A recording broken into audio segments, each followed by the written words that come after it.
माझं नाव केतन अग्रवाल. मी एक साधा पण स्वप्नांनी भरलेला माणूस होतो. माझं आयुष्य अगदी व्यवस्थित चाललं होतं. माझं कुटुंब, माझा व्यवसाय, माझे मित्र आणि सगळ्यात मोठी गोष्ट म्हणजे मी माझ्या आयुष्याच्या नवीन प्रवासासाठी तयार होतो. कारण काही महिन्यातच माझं लग्न होणार होतं.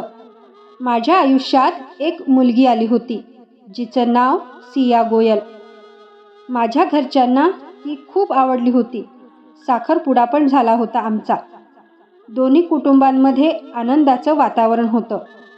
लग्नाची तयारी सुरू झाली. कपडे ठरत होते. पाहुण्यांची यादी बनत होती. भविष्याची स्वप्न रंगवली जात होती. मी मनोमन खूप खुश होतो. मला वाटत होतं आता आयुष्य सुंदर होणार आहे. पण मला अजिबातच कल्पना नव्हती. ज्या व्यक्तीवर मी सर्वात जास्त प्रेम आणि विश्वास करत होतो, तीच माझ्या मृत्यूची योजना तयार करत होती. काही दिवसांपासून मला जाणवत होतं की सिया थोडी बदलली आहे. पूर्वीसारखी बोलत नव्हती. कधी फोन व्यस्त असायचा, तर कधी अचानक चिडचिड करायची. मी विचारायचो, सगळं ठीक आहे ना?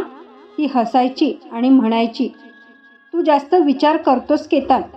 आणि मी पुन्हा तिच्यावर विश्वास ठेवायचो. कारण प्रेमात माणूस प्रश्न विचारत नाही, विश्वासच ठेवतो.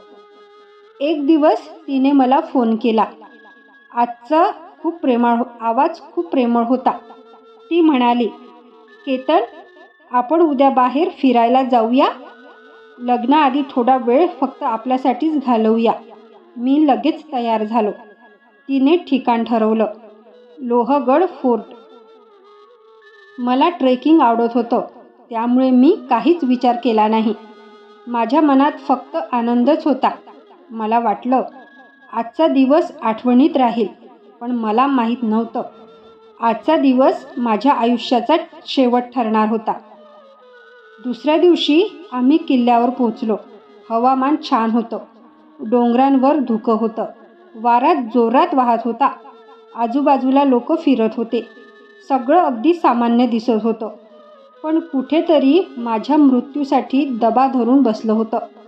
मला माहीत नव्हतं की तिथे अजून एक व्यक्ती होती, चेतन चौधरी, ज्याच्याबद्दल मला काहीच माहिती नव्हतं. नंतर समजलं, तो आणि सिया एकमेकांच्या संपर्कात होते. आधीपासूनच एक प्लॅन तयार होत होता आणि त्या प्लॅनमध्ये मी फक्त एक लक्ष होतो. आम्ही किल्ल्याच्या एका टोकाला गेलो. खाली खूप खोल दरी होती. सिया अचानक हसत म्हणाली, केतन, इकडे ये.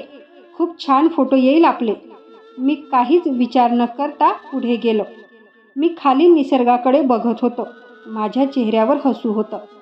कारण मला वाटत होतं की माझ्या आयुष्यात सुंदर क्षण सुरू आहेत.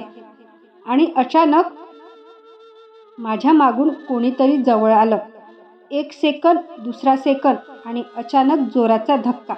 माझा तोलच गेला. माझ्या पायाखालची जमीनच निघून गेली. मी दरीत कोसळू लागलो. त्या काही सेकंदातच माझ्या डोळ्यासमोर माझं संपूर्ण आयुष्य फिरून गेलं. माझी आई, माझे वडील, माझं घर, माझी स्वप्न, माझं होणारं लग्न, सगळं काही. मी मनात ओरडलो, सिया, मला वाचव, मला वाचव. पण मला समजलं, हा अपघात नव्हता, ही एक योजना होती. आणि शेवट आधीच ठरला गेला होता. मी खाली कोसळलो. माझं शरीर शांत झालं. पण वरती एक नाटक सुरू झालं. सगळ्यांना सांगितलं गेलं की फोटो काढताना केतनचा पाय घसरला. हा अपघात आहे. माझ्या कुटुंबाला बातमी मिळाली. घरात एकच रडारड सुरू झाली. आईला विश्वास बसत नव्हता. वडील हादरले होते. पण त्यांच्या मनात एक प्रश्न होता. केतन इतका काळजी घेणारा मुलगा, तो असा कसा पडेल? त्यांनी पोलिसांकडे चौकशीची मागणी केली. तपास सुरू झाला. फोन रेकॉर्ड तपासले गेले. मेसेजेस तपासले गेले. कॉल हिस्ट्री तपासली गेली. आणि हळूहळू एक भयानक सत्य बाहेर यायला लागलं. सियाचे संपर्क, चेतनसोबतचे संबंध, आधीपासूनच केलेले प्लॅनिंग, सगळं एकामागून एक समोर आलं. ज्यावर मी सर्वात जास्त विश्वास ठेवला, जिला मी माझी जीवनसाथी मानलं, तिनेच माझ्या मृत्यूचा मार्ग तयार केला होता. ज्याच्यासोबत मी भविष्य बघत होतो, ती माझ्यासाठी भविष्यच उरू देणार नव्हती. आज मी या जगात नाही, पण माझी ही कथा सगळ्यांना एक गोष्ट शिकवून जाते. प्रेम सुंदर असतं, विश्वास खूप मोठी गोष्ट असते, पण जेव्हा विश्वास चुकीच्या व्यक्तीवर ठेवला जातो, तेव्हा फक्त हृदय तुटत नाही, तर संपूर्ण आयुष्य संपून जातं. आणि आजही माझा एक प्रश्न हवेत तरंगतो, मी ज्याच्यावर सर्वात जास्त प्रेम केलं, तिनेच मला का संपवलं? व्हिडिओ आवडल्यास समोर शेअर नक्कीच करा. धन्यवाद.